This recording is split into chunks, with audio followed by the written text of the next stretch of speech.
I've been dating my girlfriend for 3 years now. I'll nickname her Nikki. It started innocently enough that I commented on one of her Instagram stories and we started chatting from there. Eventually I got her number and then Snapchat, and after a week we met in person. We started hanging out right after the holidays in January, and the thought of Valentine's Day was already coming up. It was nice having started talking to a girl around that time so that I wouldn't feel the dread of being alone on that annoying holiday.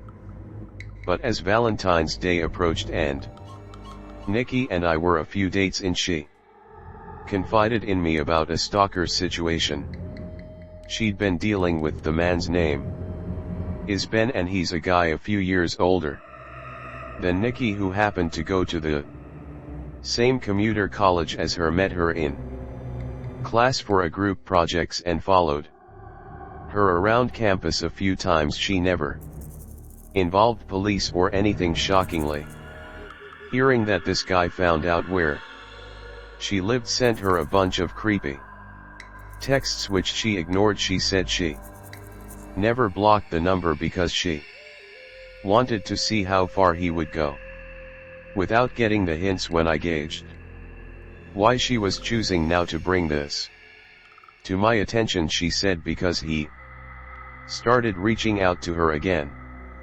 specifically for Valentine's Day. As you can see here, he started ramping up the texting again as Valentine's Day approached. She continued to just ignore it and let the texts pile up, but he brought it to the next level when he left a box of Russell Stover chocolates on her doorstep. She knew it was from him because he texted her, "I hope you like the gift I left you." This was when she decided to put an end to it and replied to him a long message which I won't share for her privacy, but in short she said he needs help and that she's seeing someone now, so to leave her alone. There are a number of ways to get someone's address this day and age, but she was scared that he got it by following her home one day. I did my best to make sure that she knew I wouldn't let him do anything to her. Well, fast forward maybe a few days and Nikki sent me a concerning screenshot. It was a screenshot of some text from a fake number asking if the guy she was seeing was me, as in he wrote my name. Now I felt involved and that made me feel moderately uncomfortable. To this point, all I've heard of this guy was that he was a very creepy and overly persistent texter and potentially followed the girl I'm seeing home to her house, and now he's texting her on fake numbers bringing up my name.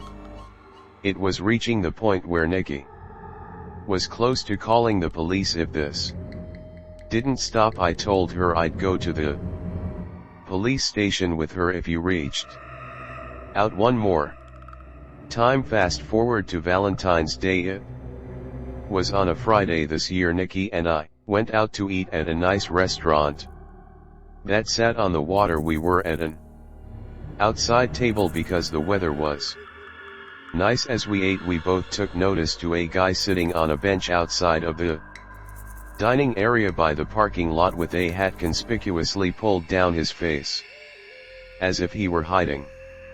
Nikki made a joke, "What if that's Ben?" We laughed, but then he slightly tilted his head in our direction as we were looking at him, and then he quickly looked away. And seconds later he got up and walked away. We weren't laughing anymore now. We actually questioned the chances of that actually being him, but after a few minutes the conversation shifted to something else and we enjoyed the rest of our time there. Afterwards we wanted to keep hanging out. It was Valentine's Day after all, but her parents were home. I had the place to myself, so we went together back to my rental house. We were on the couch and things were getting a bit more intimate. That's when Nikki pulled away from me and said what was that I heard it too, something from outside in the backyard, want me to go check, I asked. She nodded her head. I went out to the backyard patio expecting to hear some animal scurrying off. In reaction to my presence, I slipped on my slides and walked around the yard, looking around for anything that could have fallen over, and I found what made the noise. The entire stack of beach chairs that was leaning on the house had been knocked over. I don't know how that would happen unless someone or something bumped into them. There wasn't even the slightest breeze that night. I looked around at the bushes that encompassed our yard, and then, as if my brain immediately could spot something out of place, I locked in my vision on something tall in the bushes. My neck jutted forward as I literally tried to focus in and get a better look at what I was looking at. I stepped forward a few steps. I had an oh moment when I realized it was someone standing in the bushes. He had seen me notice him by this point. I said, "Who is that?" The guy started quickly coming out from the bushes in a quick enough speed that I took it as a threat. As if he were about to charge at me, I took the chance to get him on the ground.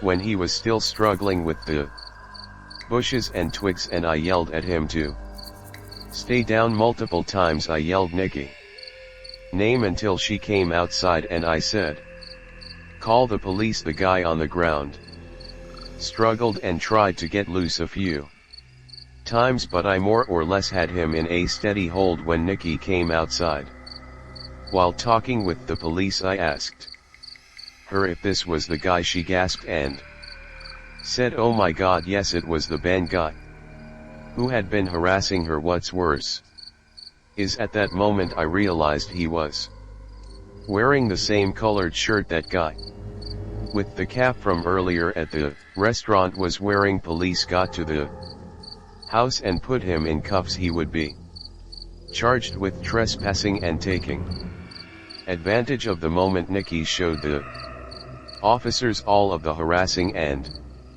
obsessive messages she'd been receiving from him since he was already being arrested. Nikki pressed charges for stalking and harassment, which the guy ultimately ended up paying a fine for and getting a misdemeanor. Nikki got an order of protection against him, and now if he ever contacts her again, he'll be arrested again. Ben was the ultimate creep. Thank God he's at least halfway smart enough to not have contacted her again though.